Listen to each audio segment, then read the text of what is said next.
ልማር ልጄ ወገን ዘመድ የለኝ ሀብት የለኝም ከእጄ።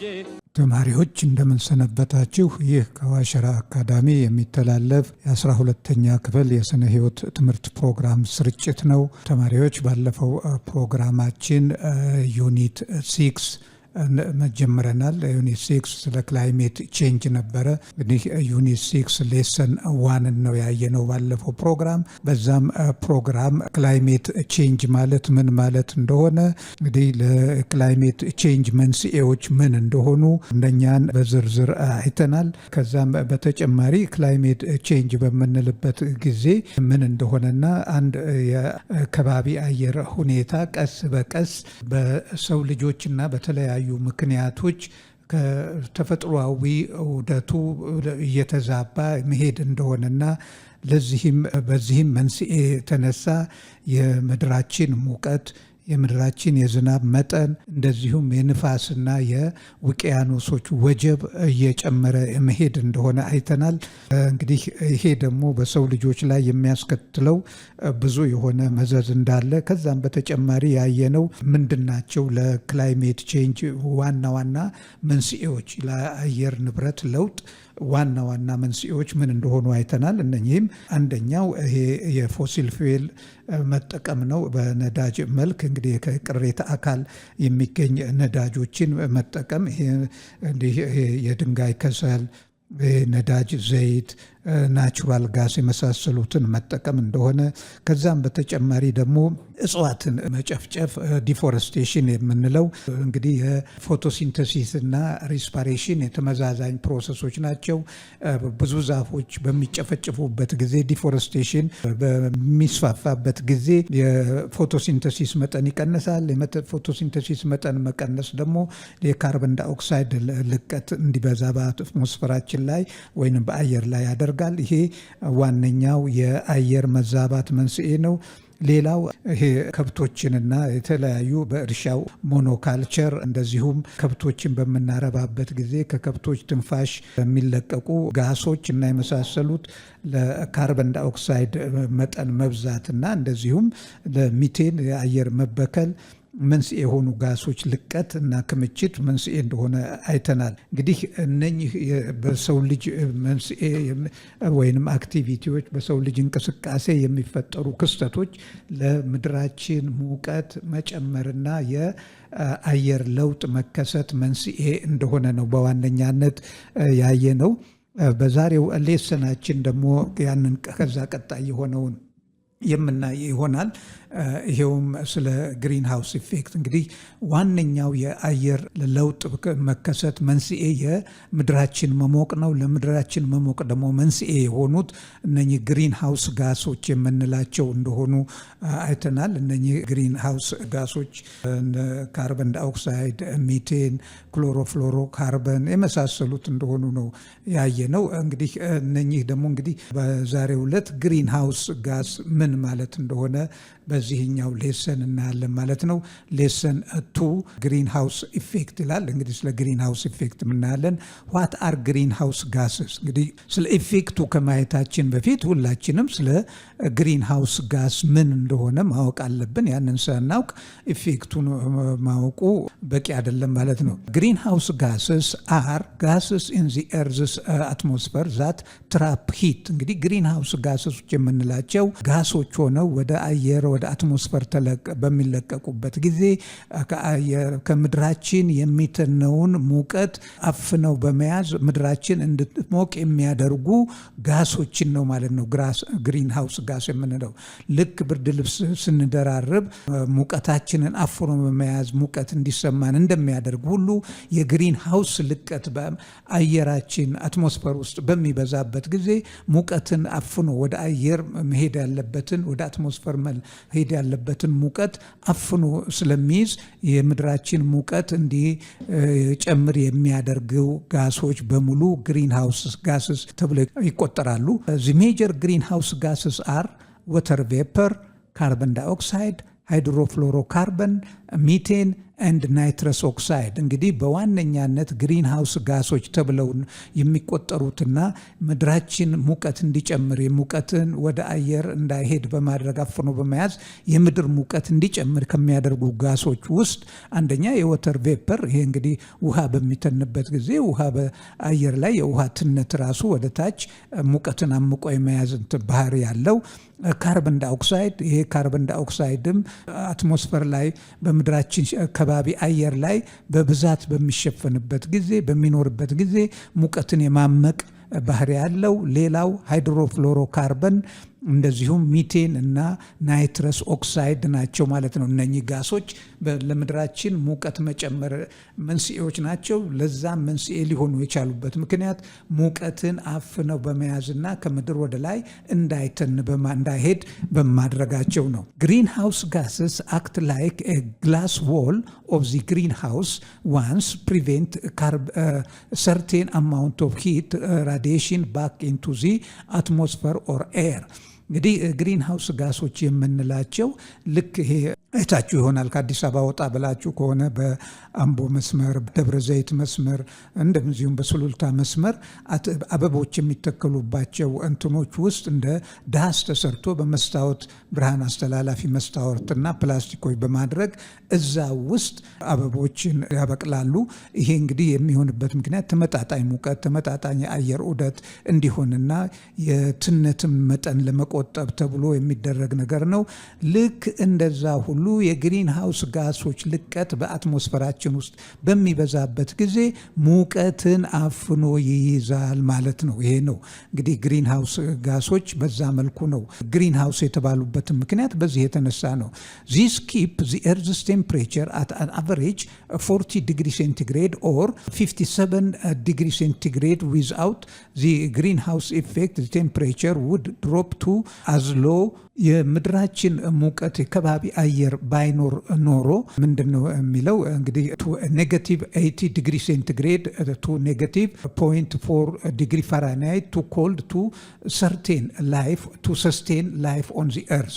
እንግዲህ ይሄ ምንድነው ይሄ ስቴትመንት የሚናገረው ከባቢ በከባቢ አየር በዚህ በግሪን ሃውስ ጋስ ባይከበብ ኖሮ ከምድራችን ሙቀቱ ወደ ላይ ይሄድ ነበረ። ይሄ ሙቀቱ የአካባቢ ጋስ በመኖሩ የምድራችን ሙቀት እስከ 14 ዲግሪ ሴንቲግሬድ ድረስ ጨምሯል። በአቨሬጅ ነው እንግዲህ በአቨሬጅ በአማካይ ነው። ይሄ 14 ዲግሪ ሴንቲግሬድ ድረስ ጨምሯል።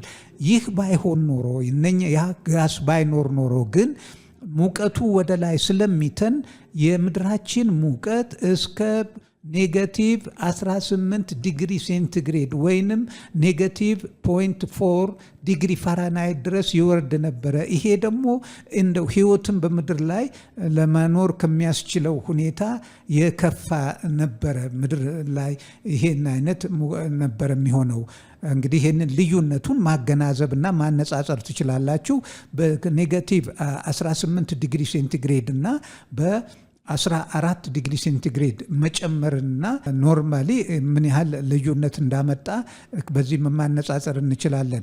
እንግዲህ human activities have added very large quantities of greenhouse gases into the Earth's atmosphere። እንግዲህ በዋነኛነት ግሪንሃውስ ጋሶች በተፈጥሮ የመጡ ነገሮች ሳይሆኑ ሰው ሰራሽ በሆነ መንገድ የሰው ልጅ በተለያዩ እንግዲህ አክቲቪቲዎቹ የሚለቃቸው ጋሶች ናቸው ነው። These trap the sun's energy and heat rather than letting it reflect back into the space። እንግዲህ ይሄ እነኚህ ጋስ ልቀቶች እየበዛ መሄድ ከፀሐይ የምናገኘውን ምድራችንን ያሞቀውን ሙቀት ወደ ላይ ሪፍሌክትድ ሆኖ እንዳይሄድ ከማድረግ ይልቅ አምቀው ይይዙታል ማለት ነው። When the concentration of the greenhouse is too much to heat is trapped and the Earth's temperature rises outside the range of natural variability። እንግዲህ ምንድነው እዚህ ጋር ይሄ ስቴትመንት የሚለው ይሄ የፀሐይ ሙቀት ወደ ላይ ከመለቀቅ ይልቅ ትራፕድ ሆኖ መሬት ላይ ታምቆ ተይዟል። ይሄ በመሆኑ ምክንያትና የግሪን ሃውስ ኮንሰንትሬሽን በጣም እጅግ በጣም በሚበዛበት ጊዜ ብዙ ሙቀትን አምቆ በመያዝ የምድራችን ቴምፕሬቸር ሬንጁ ከናቹራል ሬንጁ በጣም ከፍ እያለ እንዲሄድ ያደርገዋል። ሞስት ዚ ግሪን ሃውስ ጋስስ ሃቭ አዲሽናል ኖታብል ኢፌክት ኦን ሂውማን ሄልዝ ኤንድ ሰምታይምስ ዘይ አር ኮልድ ክላይሜቲክ አክቲቭ ፖሉታንትስ። እነኚህ ግሪን ሃውስ ጋሶች የሚባሉት ጋሶች እንግዲህ ይሄ ሙቀትን ከማምጣታቸውም በተጨማሪ በቀጥታም ይሁን በተዘዋዋሪ በሰው ልጆችም ሆነ በፍጡራን ህያዋን ላይ የጤና እክልም ስለሚያስከትሉ እነኚህ ጋሶች ክላይሜት አክቲቭ ፖሉታንት እንግዲህ በበካይ ጋሶች ማለት ነው። ውሃን፣ አፈርን እና አየርን የሚበክሉ ኬሚካሎች በሙሉ ፖሉታንት ነው የምንላቸው።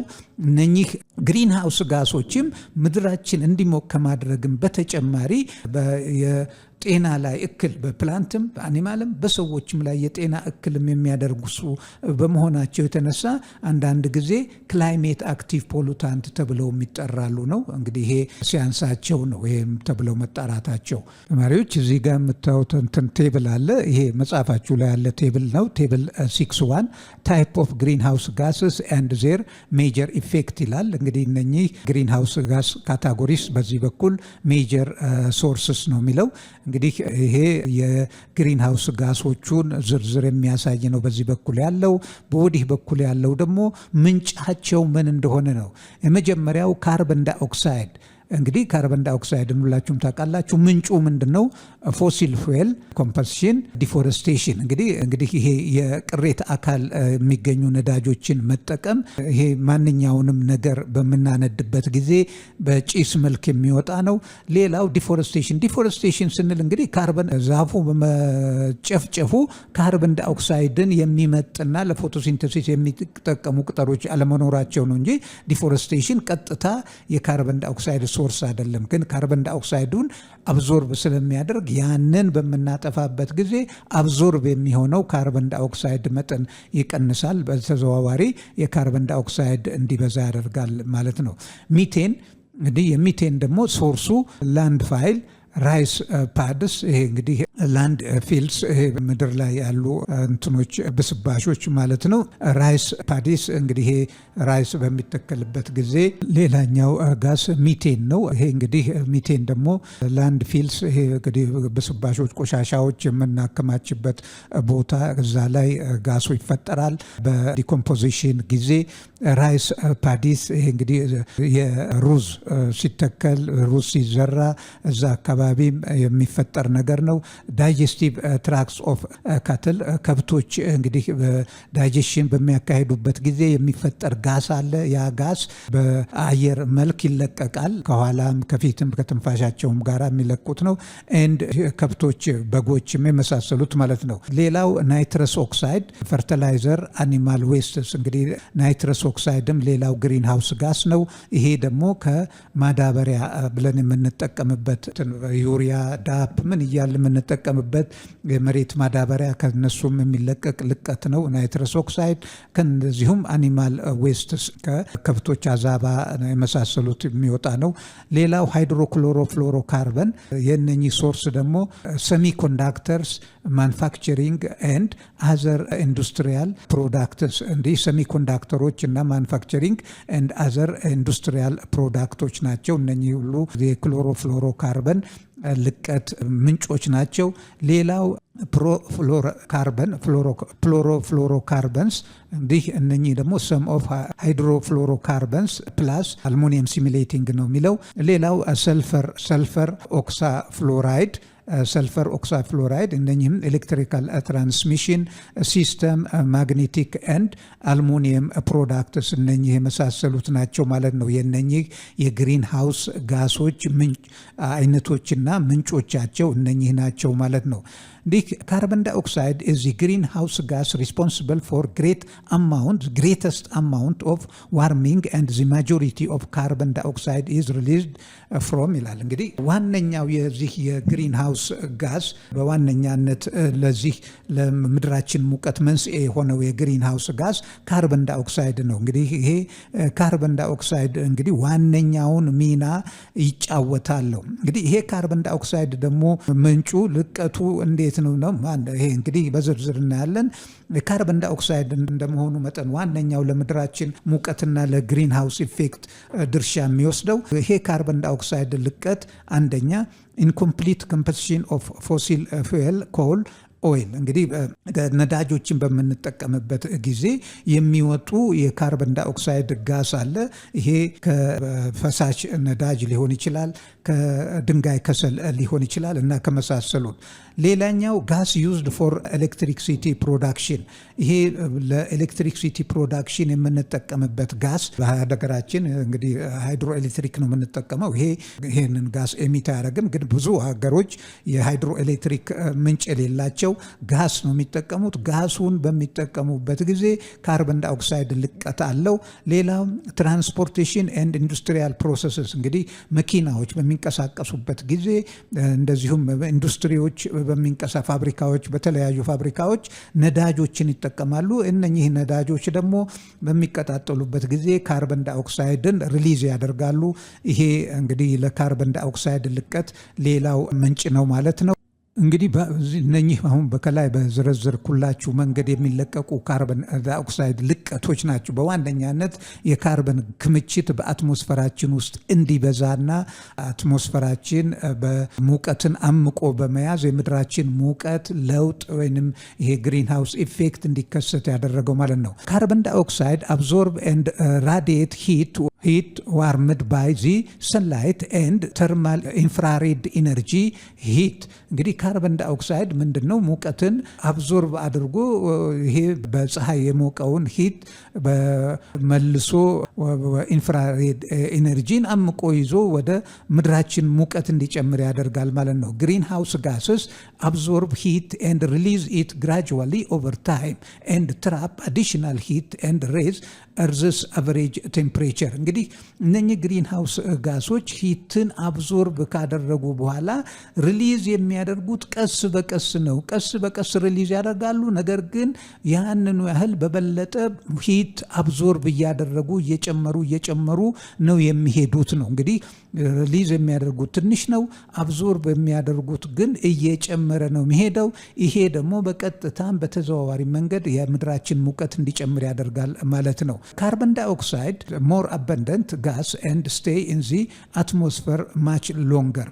እንግዲህ ካርበን ዳይኦክሳይድ በአትሞስፈራችን ላይ በጣም በብዛት የሚገኝ ጋስ ነው እና በአትሞስፈርም ውስጥ ለረዥም ጊዜ የሚኖር ነው። ካርበን ዳይኦክሳይድ ኢዝ ዘ ኤርዝስ ሎንግ ሊቭድ ግሪን ሃውስ ጋስ። እንግዲህ ለብዙ ዘመናት ምድር ከተፈጠረ ጀምሮ ማለት እንችላለን ከኦክሲዴሽን ሪአክሽን ከተፈጠረ ጀምሮ ይሄ ካርበን ዳይኦክሳይድ ያለ ጋስ ነው። ከምድራችን አፈጣጠር ጋራ ያለ ጋስ ነው፣ የቆየ ጋስ ነው ማለት ነው። አብዞርብ ሌስ ሂት ፐር ሞለኪውል ዛን ሚቴን ኤንድ ናይትረስ ኦክሳይድ። እንግዲህ ከናይትረስ ኦክሳይድ እና ከሚቴን ያነሰ ቢሆንም ሂት ፐር ሞለኪውል አብዞርብ የሚያደርገው ብዙ በመሆኑ ከነሱ ብዙ እጅግ በጣም ብዙ እጥፍ ስለሚገኝ ብዙ አብዞርብ የሚያደርገው እሱ ነው። ፐር ሞለኪውል አብዞርብ የሚያደርገው ምጣኔ ያነሰም ቢሆንም ሞለኪውሎቹ ብዛት ደግሞ ከነኛ ሲመጣጠን የትየለሌ ስለሆነ ብዙ ሙቀት የመምጠጥ አቅም አለው። ሪስፖንሲብል ፎር አባውት 2/3 ኦፍ ዚ ቶታል ኢነርጂ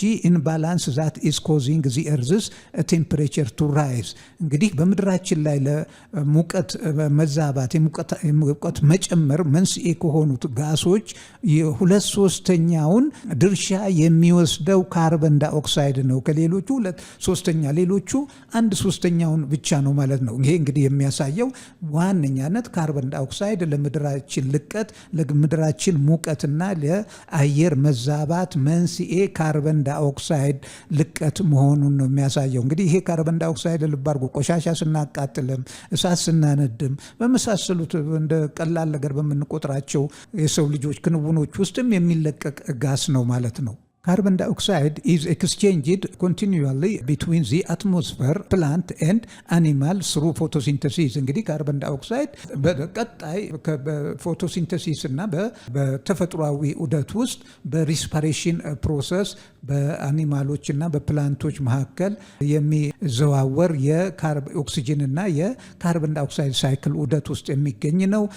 ሪስፓሬሽን ኤንድ ዲኮምፖዚሽን ኤንድ ኦሽን ስሩ ጋዝ ኤክስቼንጅ ዜን ደግሞ carbon dioxide is exchanged continually between the atmosphere, plant and animals through photosynthesis, respiration and decomposition and ocean through gas exchange.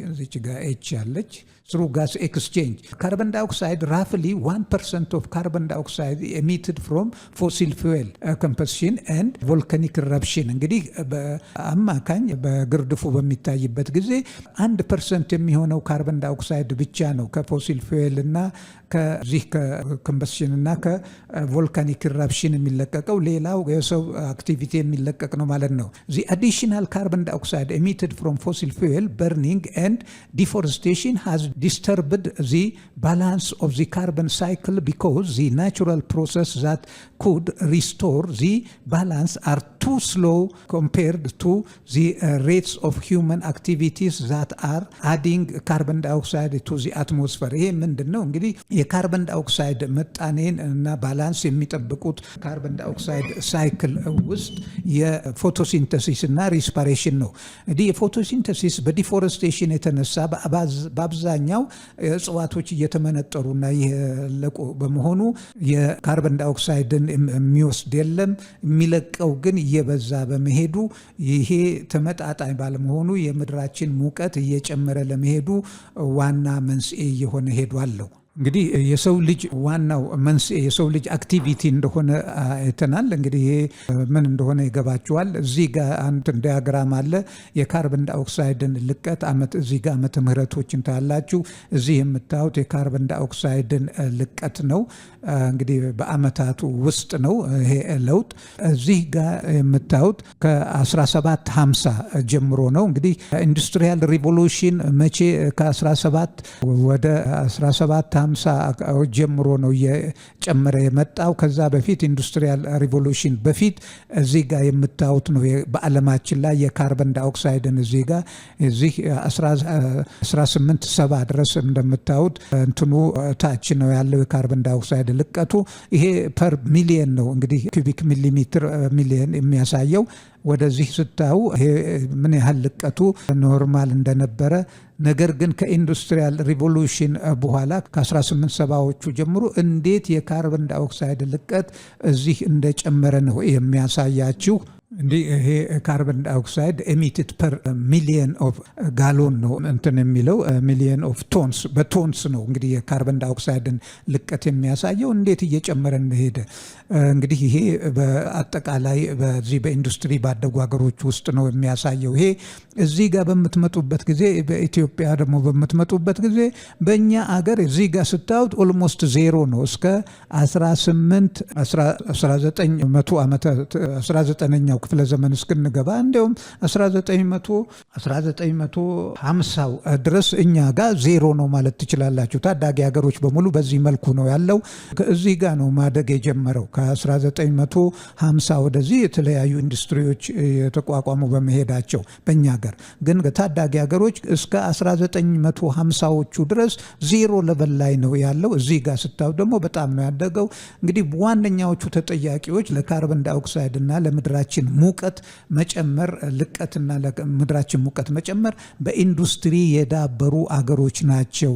ለዚህም ነው እንግዲህ እነሱ ይሄንን ነገር ለማስተካከል ዋናውን ድርሻ መውሰድ አለባቸው ተብሎ የአፍሪካ ሀገሮችና ታዳጊ ሀገሮችም እየተከራከሩ ያሉት በዚህ ምክንያት ነው። እንግዲህ ይሄ የሚያሳየው የካርበን ዳይኦክሳይድ ልቀት ከኢንዱስትሪያል ሪቮሉሽን ጋራ እያደገ የመጣና ምድራችንን ለትልቅ አደጋ የጋረጠባት ምክንያት መሆኑን እዚህ ጋር መገንዘብ አለባችሁ ማለት ነው። እንግዲህ በእኛም አገር ቢሆን ይሄንን መቀነስ አለብን። ይሄ የእጽዋት መትከል ይሄንን ማመዛዘንና የተፈጥሮ ዑደቶች ተመጣጣኝ እንዲሆኑ ማድረግ የግድ አስፈላጊ ነው ማለት ነው። እሺ እንግዲህ ተማሪዎች በአጠቃላይ እስካሁን ያየነው ይሄንን ግሪን ሃውስ ምን እንደሆነና ግሪን ሃውስ ኢፌክትን ግሪን ሃውስ ልቀት ዋነኛው መንስኤ ምን እንደሆነ ይሄ የኢንዱስትሪዎች መዳበር የተሽከርካሪዎች የፋብሪካዎች የፎሲል ፊውሎችን መጠቀም ያመጣው ክስተት እንደሆነና ይሄኛው ደግሞ ከኢንዱስትሪያል ሪቮሉሽን ውጪ በኢንዱስትሪ ባደጉ ሀገሮች እንዴት እየጨመረ መምጣቱ ከኢንዱስትሪያል ሪቮሉሽን ወዲህ ማለት ነው እየጨመረ መምጣቱን በአገራችንም ከ1950 ወደዚህ የካርበን ዳይኦክሳይድ ልቀት እየጨመረ መምጣቱንና እነኚህ በአጠቃላይ ለምድራችን ሙቀት ለግሪን ሃውስ መፈጠር መንስኤዎችና ለአየር መዛባት መንስኤ የሆኑና ለምድራችን አደገኛ ሁኔታ እየፈጠሩ ያሉ ክስተቶች መሆናቸውን ነው ያየነው። እንግዲህ የዛሬውን ሌሰን በዚህ እናጠቃልላለን። ሁልጊዜ በሌሰኑ መጨረሻ እንደምንላችሁ ይሄንን ላይክ ሼር እና ሰብስክራይብ ማድረግ አትርሱ። ይሄም ለሁሉም ተማሪዎች ተደራሽ እንዲሆን በማሰብ ነው። ከዛም በተጨማሪ በትምህርቱ ላይ አስፈላጊ ነው የምትሉትን የማሻሻያ ሀሳብም ከመስጠት ወደ ኋላ እንዳትሉ እንድትሰጡን አደራ ጭምር እንጠይቃለን። በሚቀጥለው ሌሰን እስክንገናኝ ደህና ሁኑ፣ ደህና ሰንብቱ ተማሪዎች።